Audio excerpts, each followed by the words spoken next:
For this week's project, we're going to make a drawing in the style of Keith Haring.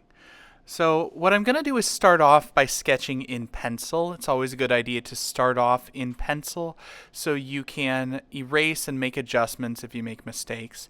And what I want to do is make figures in motion. I want to give active poses like a cat and a dog are having a dance party. So I'm doing this as sort of like one step above stick figures. I'm making simple shapes for those silhouettes.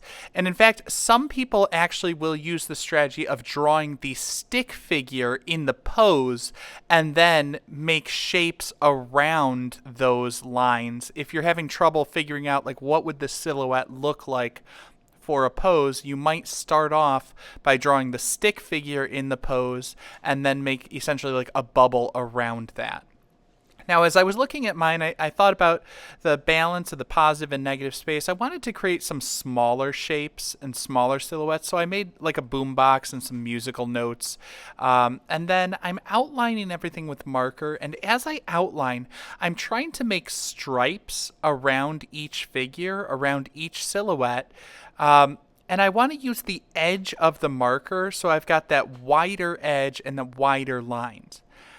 Now, partway through, I kind of decided I wanted to add a horizon line. You don't have to have a ground that the figures are on. They can be sort of floating figures. But I thought I wanted to add that element to mine. So I sort of changed my mind, and unfortunately, the consequence of that is I changed my mind after I started using markers, and I can see bits of the horizon line through the markers where I'm drawing the stripes. That is an example of why we start in pencil, so you can have that flexibility as you come up with these different ideas.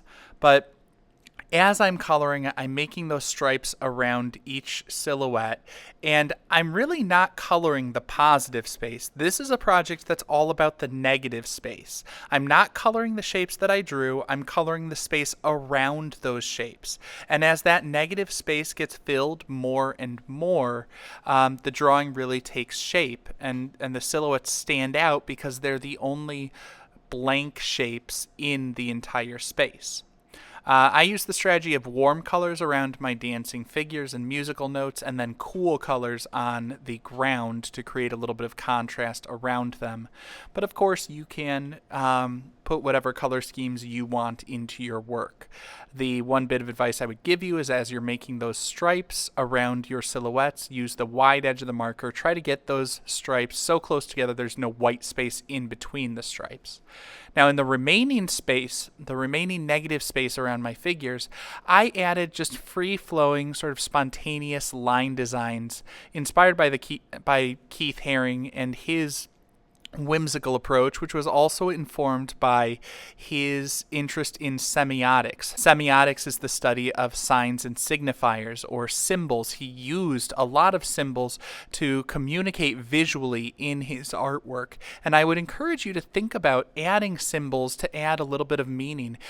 It could be as simple as putting hearts and flowers in there to create a more positive tone and a positive mood in your artwork, but I would think about having little hidden symbols in and around all of those line designs, because then when a viewer discovers those symbols, they're not only picking up on the meaning, but they're discovering something, and that act of discovery is very satisfying and rewarding as a viewer. So what you're going to do is make silhouettes, or the outline shapes of figures in movement. Show some action.